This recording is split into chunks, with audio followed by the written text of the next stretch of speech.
کسی گاؤں میں ایک دھوبی رہتا تھا جو شہر سے لوگوں کے کپڑے گدھے پر لاد کے گاؤں لاتا اور دھونے کے بعد اسی پر لاد کے واپس شہر پہنچاتا تھا۔ دھوبی کی کمائی کا یہی ذریعہ تھا اور وہ اس قدر کما لیتا تھا کہ بآسانی گزر بسر کر سکے۔ اس کے باوجود وہ حد درجہ کنجوس واقع ہوا تھا۔ شہر جا کر وہ خود تو مزے مزے کے پکوان اڑاتا، لیکن دن بھر محنت کرنے والے گدھے کو بھوکا رکھتا۔ اس کے لیے چارے پانی پر کوئی پیسہ خرچ نہ کرتا۔ دن یوں ہی گزرتے جا رہے تھے اور گدھا بیچارہ بھوکا رہ رہ کر اب بیمار رہنے لگا تھا۔ وہ اس قدر کمزور ہو چکا تھا کہ اس کے جسم کی ہڈیاں تک واضح نظر آنے لگی تھی، لیکن ظالم دھوبی کو اس معصوم جانور پر ذرا ترس نہ آیا۔ ایک دن دھوبی شہر والوں کے کپڑے گدھے پر لاد کے لے جا رہا تھا کہ نکاہت کے باعث اچانک گدھا لڑکھڑا کر گر گیا، جس سے دھوبی کے سارے کپڑے مٹی میں گر کر خراب ہو گئے۔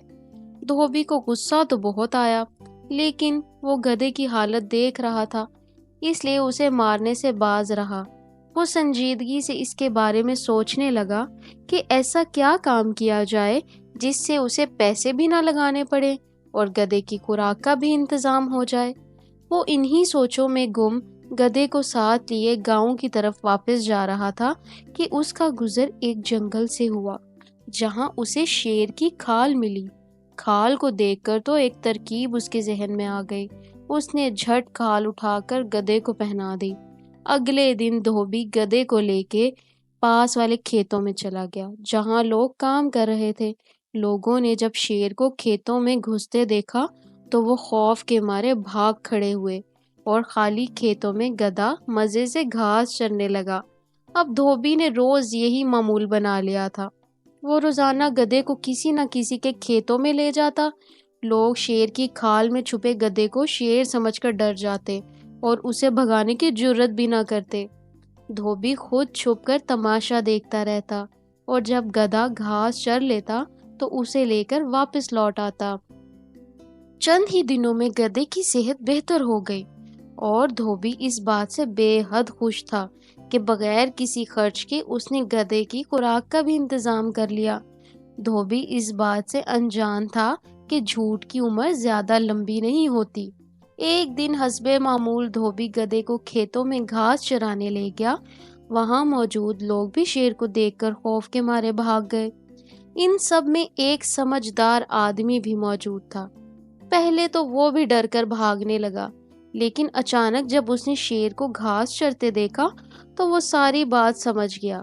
اسے علم تھا کہ شیر گھاس نہیں چرتے۔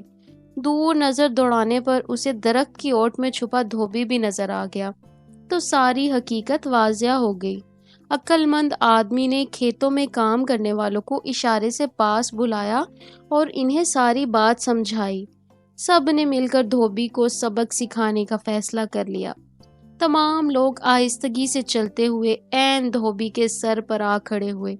جوں ہی دھوبی نے مڑ کر اپنے پیچھے طیش میں بھرے لوگوں کو دیکھا تو اسے اپنی شامت نظر آنے لگی۔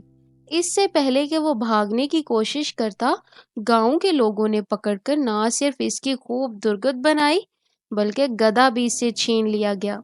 اس دن کے بعد دھوبی اپنے کاندھوں پر سامان لاد کر شہر سے لاتا اور لے جاتا، جبکہ گدھے کا نیا مالک نہ صرف اسے بے حد پیار کرتا بلکہ کھانے کے لیے اپنے کھیتوں سے تازہ چارہ بھی مہیا کرتا۔